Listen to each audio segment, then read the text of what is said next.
Bonsoir, bonsoir à tout le monde. Bonsoir, bonsoir. Ceux qui sont là puissent signaler qu'ils sont présents. Bonsoir, bonsoir. Nous allons bientôt commencer notre direct. Si le son est bon, vous me faites signe, quoi, pour que je sache. Enfin de commencer notre live. Aujourd'hui, nous allons parler sur Satan. Waouh. Bonsoir, bonsoir ma soeur Mamso. Bonsoir, bonsoir. Aujourd'hui, nous allons parler qui est Satan. Un sujet, voilà, un sujet un peu drôle, un peu surprenant, mais on va oser dire ce que nous savons sur Satan. Bien que nous ne possédons pas toute la vérité sur Satan, comme je le dis toujours, nous ne donnons que ce que nous savons. Voilà. Dans le souci aussi d'apprendre aux autres. C'est pour cela que je dis toujours, si vous avez des questions, posez-les. Si vous avez des suggestions, merci beaucoup ma soeur. Si vous avez des suggestions, proposez-les aussi. Ceux ou celles qui veulent entrer en direct, en conférence, qu'ils me signalent dans les bas des commentaires, je vais leur envoyer l'invitation et puis qu'on en parle, quoi. Satan, Satan, qui est Satan? Un sujet très, très, très vaste. Je signale que je ne fais pas l'apologie de Satan ici, non. Si je parle de Satan, ça ne veut pas dire que je suis un adorateur de Satan ou bien sataniste. Non. Je vais juste éclairer nos lanternes, en fait. Parce que c'est un sujet qui prête beaucoup de confusion. Surtout pour ceux qui se disent chrétiens. Voilà. En gros, voilà. Pour ne pas taxer des chrétiens d'ignorants, non. Je vais juste, enfin, nous voulons juste recadrer les choses. Éclairer les lanternes de chacun de nous. Donc, c'est un sujet vraiment vaste, hein? Apprêtez-vous, donc que ça soit interactif, quoi. Commentez aussi, si vous avez besoin d'y participer, envoyez l'invitation ou bien voilà, quoi. Dans les bas des commentaires, puis je vais vous envoyer l'invitation. Bonsoir à tout le monde, nous allons commencer bientôt dans pas longtemps. Nous allons commencer notre sujet sur Satan. Qui est Satan? Satan, Satan, Satan, waouh. Bonsoir ma maman chérie, Esther Abigail Safé. Donc comme je l'ai dit, donc si vous avez des questions, posez-les à propos du sujet. Si vous voulez aussi participer au direct par conférence, vous me le dites, je vous envoie une invitation. Et puis ou bien vous envoyer une invitation. Ok, pas de problème, merci, je suis honoré, pas de problème, on est ensemble. Voilà, nous allons commencer sur Satan. Voilà. Un instant. Voilà. Les temps que d'autres viennent après, parce que Facebook, c'est les fils d'actualité paraissent après, selon chaque ami. Voilà. Nous allons parler de Satan. En fait, nous allons introduire et puis nous allons parler de Satan selon la Bible, hein, selon aussi d'autres cultures, en bref. Et puis nous allons définir en fait ce qui est Satan étant un homme, aussi donc un humain, et puis un ange, selon les bases bibliques. Donc ceux qui nous rejoignent maintenant puissent se manifester pour que je sache qui est en ligne, et puis voilà. Voilà. En fait, ce qu'il faut savoir premièrement sur la conception de Satan, parce que Satan, c'est un nom. C'est un nom comme tout autre nom dans Satan, c'est en français. Mais ce qu'il faut savoir est que tous les noms français ne dérivent pas du français. Parce que comme vous le savez bien, les français étaient... Bonsoir mon frère Ange Isual, bonsoir. Voilà, si vous voulez participer au direct, vous m'envoyez une invitation, ou bien voilà, c'est votre choix. Mais si vous avez des questions par rapport au sujet, n'hésitez pas à les poser. Nous sommes là pour partager, et puis voilà. Je disais, notre sujet d'aujourd'hui, c'est Satan. Qui est Satan? Donc, nous allons parler de Satan, qui est Satan, et puis nous allons plus baser sur la Bible. Parce que nous allons parler plus de Satan étant un homme, un humain. Oui, c'est surprenant, oui, je vais le démontrer. Aussi étant un ange, selon la Bible toujours. Voilà. Je disais que le nom Satan, c'est un nom français. Mais il faut savoir que tous les noms français ne dérivent pas du français. Parce que le mot Satan vient de l'hébreu en fait. De l'hébreu, pas même de l'hébreu, oui de l'hébreu, mais avant l'hébreu, ça vient du sumérien. Ça va vous surprendre. Ça vient du nom Satam. Donc S-A-T-A-M. Qui était Satam? Selon la cosmogonie ou bien selon la tradition sumérienne. En fait, selon la tradition sumérienne, est que Satam était l'administrateur. Parce que le mot Satam veut dire administrateur. Vous allez me poser la question, il administrait quoi? Satam administrait les jardins d'Éden. Oui, c'est surprenant, mais c'est ça en fait. C'est ça en fait. Donc, Satam administrait les jardins d'Éden. Donc, celui qui était l'administrateur du jardin d'Éden, ses charges en fait, sa charge était de récolter en fait les denrées alimentaires, ce que les Adams en fait, ce que Adam, dont les hommes, travailler et puis les amener à la colonie céleste, donc aux dieux. Parce qu'il faut pas avec l'ignorance que, faut savoir que les dieux, en fait, dans la cosmogonie sumérienne, dans la tradition sumérienne, étaient en fait ce que nous appelons les extraterrestres. Donc, ils venaient avec leurs soucoupes volantes, tout ça, voilà. Satan, son rôle était d'administrer tous les jardins d'Éden et puis récolter, prendre les denrées alimentaires pour aller amener à la colonie céleste, aux d'autres dieux là-bas, et puis voilà, revenir avec leurs soucoupes, tout ça. En gros, c'est ça. Mais la Bible n'a pas tout parlé à propos de ça, parce que la Bible est un livre de synthèse. On ne peut pas tout parler de ça, en fait. Voilà. Donc, ce qu'il faut savoir est que c'est ça, en fait, là où l'origine du nom Satan, selon notre conception, surtout chrétienne, provient. Donc, ça provient du nom sumérien Satam, avec M à la fin, qui signifie administrateur. Il administrait les jardins d'Éden quand les Adams, l'homme dans les humains, cueillaient, donc faisaient les travaux pour les dieux. Et puis Satan, lui, étant le chef, le big boss, prenait le soin d'amener cela à d'autres dieux, à la colonie céleste. Parce que c'était les extraterrestres, ils se mouvaient avec leur vaisseau, voilà quoi, leur engin. Donc ce qu'il faut retenir d'abord, c'est ça. Donc si vous avez des questions par rapport à ça, n'hésitez pas, s'il vous plaît, n'hésitez pas. Voilà. Et puis ce qu'il faut retenir aussi, le nom Satan est mentionné 18 fois dans l'Ancien Testament principalement. Là, c'est juste pour la culture générale.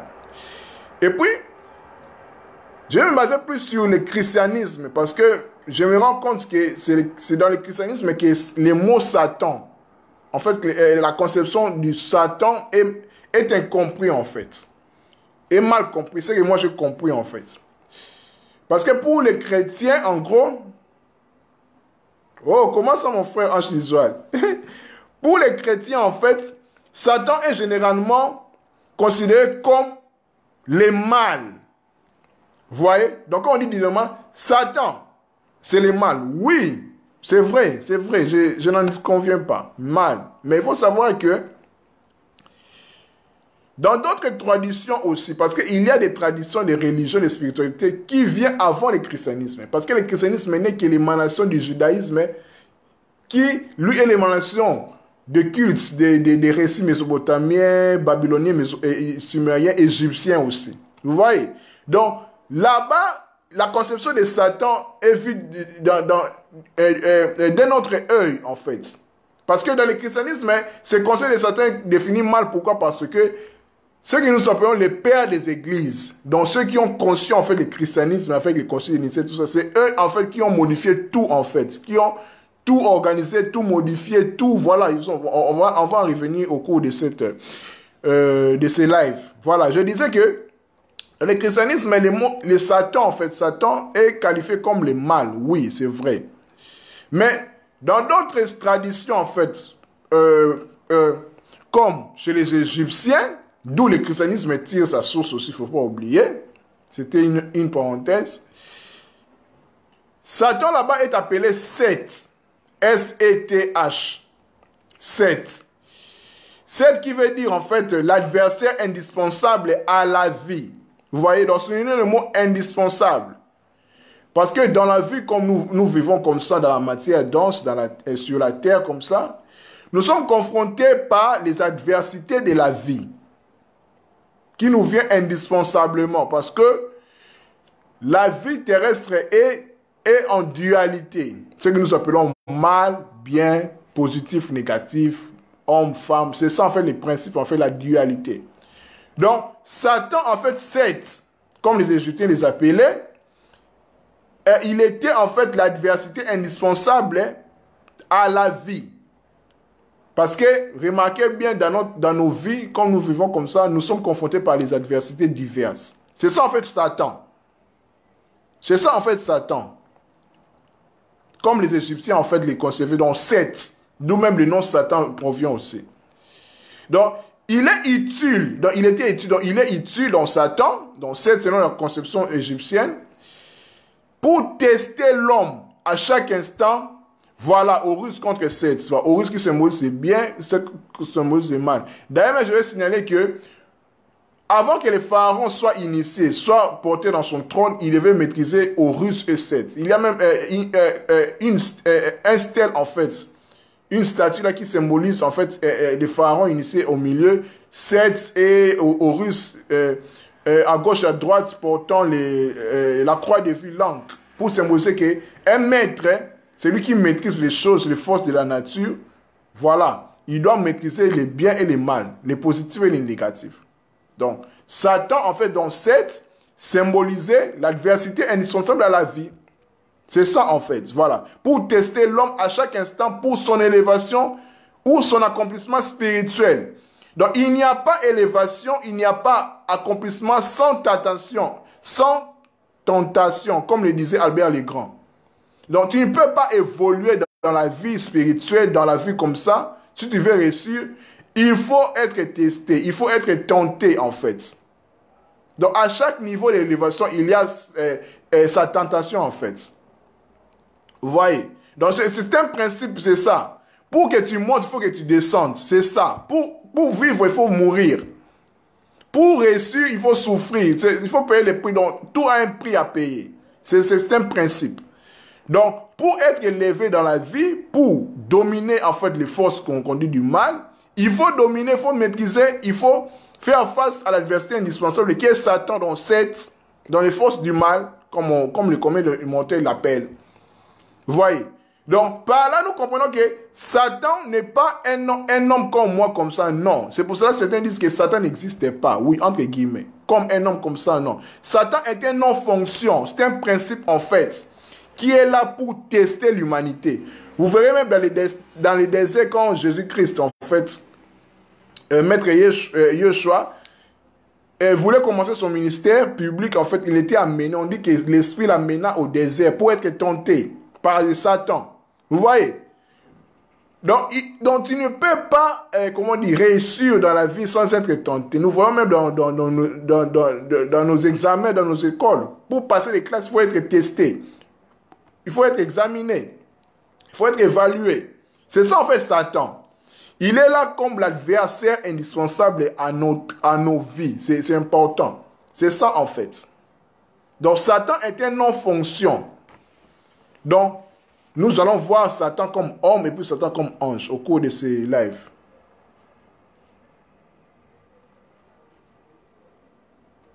Ange Israël dit: tu insinues une mauvaise chose dans le sens où tu veux faire comprendre que si les gens subissent, c'est normal, alors c'est juste que les personnes ne regardent pas leur vie. Oui, c'est ça en fait ce que vous dites. Je n'insinue pas une mauvaise chose, c'est pas ça. Vous avez bien explicité ça. Je dis que tout ce que, toutes les adversités qui nous arrivent dans la vie, en fait, il faut savoir que nous vivons dans la dualité. Ce que nous appelons bien ou mal. C'est ça en fait.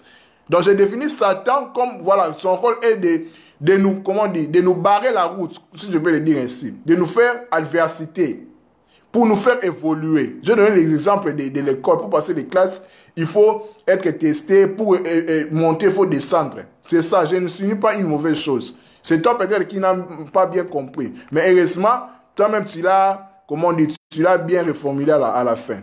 Donc, c'est juste que les gens ne regardent pas parler avec conscience. C'est ça ce que je vais dire. Il faut bien me suivre, mon frère Ange Israël, s'il vous plaît. Il faut bien me suivre. Bonsoir, ma grande sœur Sami Bapoupa. Donc, je disais que Satan était non-fonction. Donc, il est là comme l'adversaire indispensable à notre vie. Donc, pour être élevé, pour être... voilà quoi. Je ne comprends pas ce que vous dites. En français, la particule sat veut dire autour de... Je ne comprends pas les signes que vous avez mis. Donc voilà, je disais, Satan, en fait, c'est, selon les Égyptiens, en fait, c'est que je trouve, en fait, une définition réfléchie. Donc, c'est l'adversaire indispensable à notre vie. Donc, si vous avez donné l'exemple de Maître Yeshua de Jésus-Christ, qui, avant de commencer son ministère public, est allé, on a dit, l'esprit l'amena au désert pour être tenté. Vous voyez? C'est ça, en fait, c'est comme un mal nécessaire. Donc, tu ne peux pas monter sans être tenté. Dans toutes les élévations, il faut être tenté. Vous voyez? C'est ça, en fait, ce qu'il faut comprendre. Je dirais même notre capacité. Notre capacité par rapport à quoi? Je n'ai pas bien compris. Si vous pouvez être plus explicite, ma soeur Samy. Voilà. Continuons. Et puis, dans la Bible aussi, c'est pour ça que je dis, je vais parler plus de la Bible, parce que les mots Satan, voilà, ça me concerne plus le christianisme, parce que je parle plus des chrétiens, parce que mon mieux, c'est plus les chrétiens qui, voilà, j'ai plus d'amis des chrétiens que d'autres croyances, voilà. Il faut noter aussi, dans les livres de Job et de Zacharie, tout le monde connaît l'histoire de Job, où Satan et Dieu font, en fait, je dirais, entre guillemets, complot contre Job. Sous la permission de Dieu, Satan tente Job jusqu'à les ruiner, en fait. Vous connaissez l'histoire. Vous pouvez le lire dans Job chapitre 1, toute l'histoire de Job. Et puis nous allons lire Zacharie 3, nous allons lire Zacharie chapitre 3, verset 1. Un instant, je vais chercher le verset de Zacharie qui parle de Satan, en fait, comme une entité surhumaine. Un instant, Zacharie. Excusez-moi, je vais chercher vite, là. Un instant.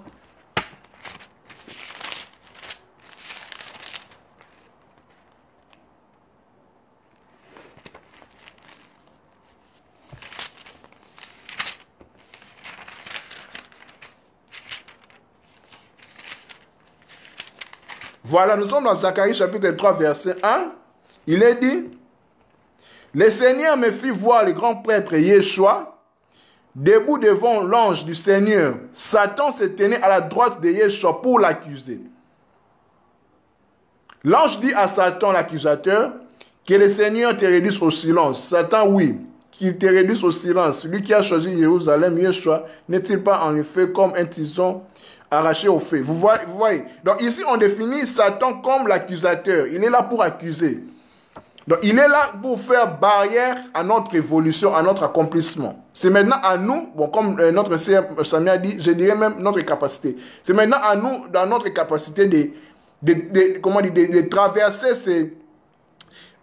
cette tentation-là, comme Jésus-Christ l'avait fait au désert. Il n'a pas, après 3 tentations, il n'a pas pu courber les chines, se soumettre aux tentations du diable, du Satan, en fait.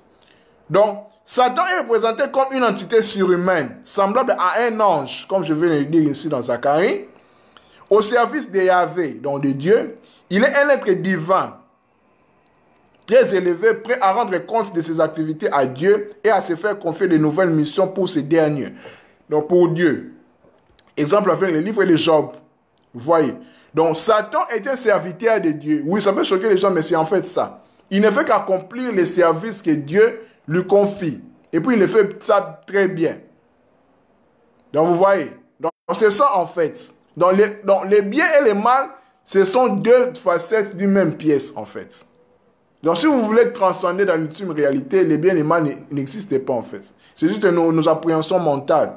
Que ça, c'est bien, ça, c'est mal. Mais chez Dieu, en fait, dans l'absolu, toutes les dualités disparaissent, en fait. Voilà. Continuons. Dans le manuscrit d'Adam et Ève, là, c'est un manuscrit, en fait, voilà, l'Église catholique l'a enlevé. Satan revendique la possession de la terre auprès d'Adam. Il dit à Adam, Mienne est la terre, divins sont les ciels et le paradis. Si tu deviens un homme qui m'appartient, tu travailleras la terre.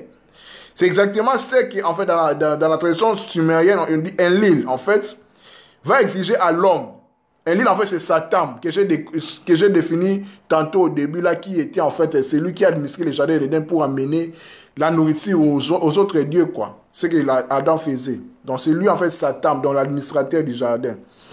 Donc, il est là pour exiger à l'homme de se soumettre, en fait, de se soumettre à lui.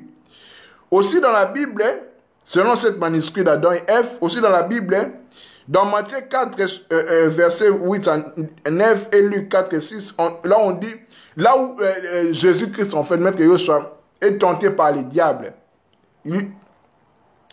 On va lire ça plus rapidement, voilà. Luc 4, verset 6.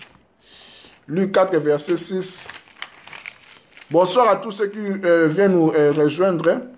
Luc 4, verset 6, nous allons lire.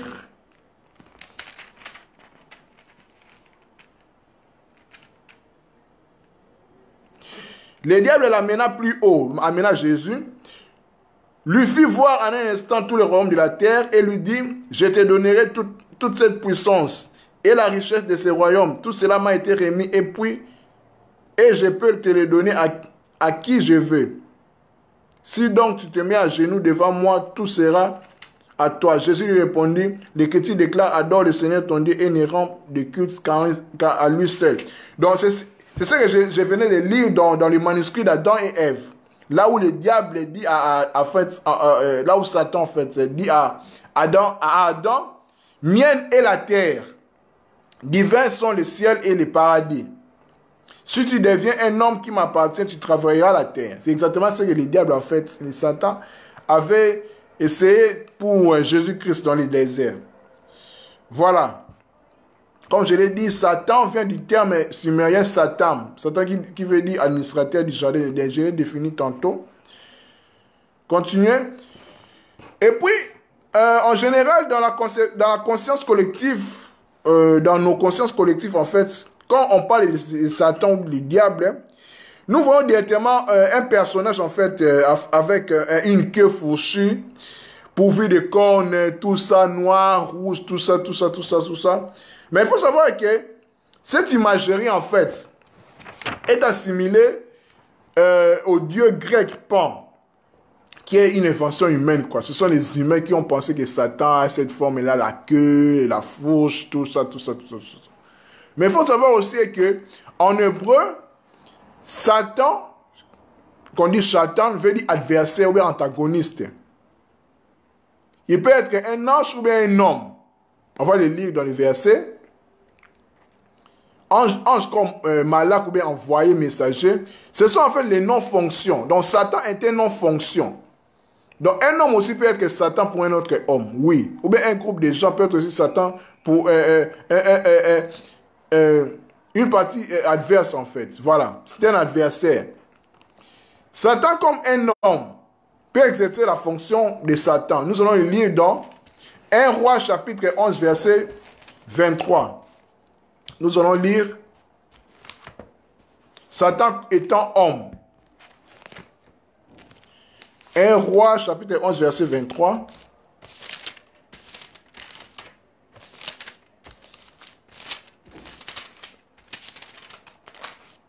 Chapitre 11 verset 23, nous allons lire 1 Roi. Nous allons voir comment Satan est qualifié comme un homme. Parce que le nom Satan est un nom fonction. 1 Roi 11, 23.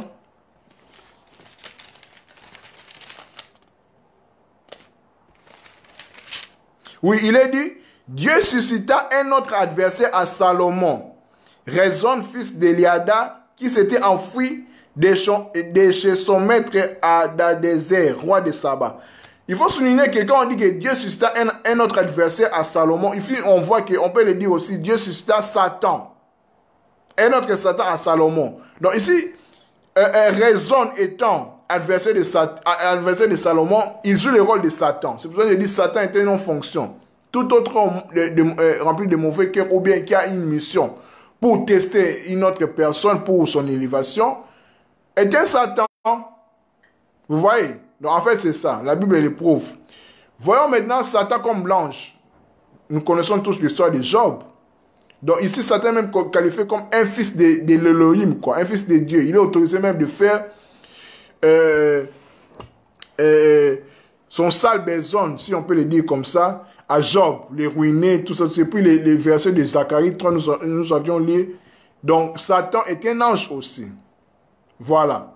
Vous pouvez lire aussi dans un Chronique chapitre 21, verset 1 ou bien nombre 22.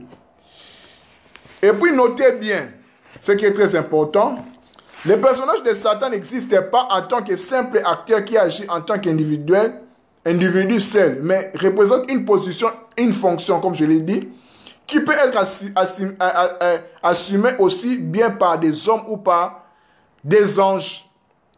Vous voyez, donc Satan peut être un homme ou bien un ange. Donc c'est un homme-fonction. C'est une position en fait, Satan. Voilà. Donc on ne peut pas parler de Satan sans parler de Lucifer. Donc nous allons faire un bref aperçu sur Lucifer. En fait, il faut savoir que le terme Lucifer, en fait, c'est différent de Satan. En fait. Parce que Lucifer veut dire porteur de lumière. Lucifer ou bien phosphoros en grec veut dire porteur de lumière. Lucifer, qui est l'astre du matin, ange porteur de lumière. Parce qu'il faut signaler aussi, les chrétiens primitifs assimilent aussi Jésus comme le Lucifer. Parce qu'en Apocalypse, on lui dit aussi, le porteur de lumière. Quand Christ dit aussi que vous êtes la lumière du monde.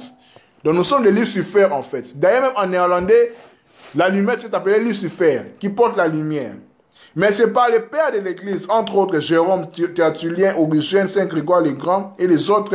C'est eux qui ont en fait modifié en fait le concept de Lucifer pour l'assimiler à Satan, l'ange déchu, en se référant par le verset de Luc 10, là où Jésus dit que je voyais Satan tomber du ciel. C'est par là qu'ils ont assimilé Lucifer directement à Satan. C'était en fait la conception des pères des églises. De l'église, pardon. Lucifer est dit plus dans deux livres prophétiques, dans Ézéchiel et dans Isaïe. Dans Ézéchiel 28 et Isaïe 14. Il faut savoir que dans Ézéchiel 28, on ne parle pas seulement de Lucifer, mais Ézéchiel s'adresse par l'entremise de Dieu au roi de Tyr. Parce que le roi de Tyr s'était enorgueilli pour avoir la place de Yahweh. Il était orgueilleux, c'est pour cela Dieu l'a réprimandé par le biais du prophète Ézéchiel. Par son orgueil, voilà quoi, c'est juste des métaphores. Et puis dans le verset, c'est dans le verset 13, 14 du verset 28 qu'on parle plus de Lucifer qui était en Éden, tout ça avec les pierres précieuses, tout ça, vous pouvez le lire même dans vos Bibles. C'est ça en fait. Et puis les notions de l'enfer, il faut savoir que l'enfer, c'est une invention en fait de l'Église. Parce que l'enfer en fait, c'est une fosse, c'est une poubelle. Du type celle qu'ils ont utilisée pour capturer les animaux féroces. C'est une poubelle en fait. Enfer, c'est juste enfer, dans le fer. C'est juste un travail de soin en fait. C'est pas un lieu là où brûleront les gens, tout ça. Bon, là, c'est juste ma compréhension, quoi. C'est à vous aussi d'approfondir sur ça, parce que on doit quitter le stade de la croyance. Nous devons passer dans le stade de la connaissance. On n'est plus de petits enfants pour dire seulement Amen, Amen, croire, sans faire l'expérience de ça. Voilà. Et puis, Lucifer, dans Isaïe 14, nous voyons aussi, comme dans Ézéchiel 28, on parle d'un roi qui était orgueilleux, et puis que, Dieu, par l'entremise d'Isaïe, a annoncé à ce roi-là qu'il serait livré aux hommes et puis être déchu. Voilà en gros ce que je pouvais dire brièvement de Satan, parce que c'est un sujet vraiment grand, très vaste, mais je voulais être bref pour que nous comprenions cette conception de Satan. S'il n'y a pas de questions, je pense que je vais m'arrêter là, ou bien une personne qui veut participer sur Satan, sur cette live. S'il n'y a pas une personne, je vais m'arrêter là et puis nous allons nous retrouver la prochaine fois. La prochaine fois, nous allons parler sur les zodiaques. Nous allons, nous allons continuer notre thème que nous avons commencé hier avec qui est l'homme. Hier, nous avons parlé du corps physique.